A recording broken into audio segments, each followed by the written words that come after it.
तर तुम्हाला सांगू का, सध्या गाजतंय बघा लई कॉपी प्रकरण, की एखादा कुठला बी व्हिडिओ टाका, कुठली बी रेसिपी टाका, लगेच खाली कमेंट येतात की ह्याची कॉपी केली, त्याची कॉपी केली. तुम्हाला एक सांगू का, आम्हाला कुणाची कॉपी बिपी करायची गरज नाही. 33 वर्ष पूर्ण झाली, 34वे वर्ष लागले आम्हाला स्वयंपाक करायचा अनुभव. आम्ही चुलीवर बी केलं, स्टोववर बी केलं ना, आता गॅस आली ती गॅसवर बी तेवढंच जोरदार करताव बघा स्वयंपाक.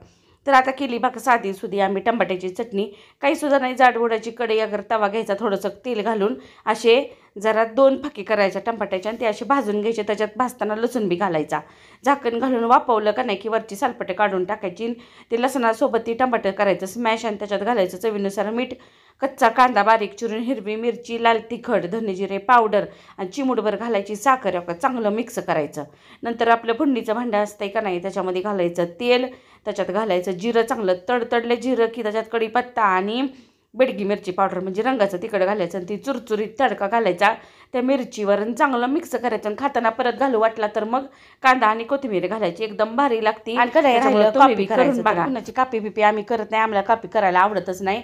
आम्ही आहेत बघा गावरान ग्रामीण भागातले निरशा दुधातले चहा बहाद्दर. चला मग, आवडला असेल ना तर पटापटा लाईक करा, कमेंट करा आणि सबस्क्राईब केलं नसेल ना तर ती बी करून जावं बरं पटापटा.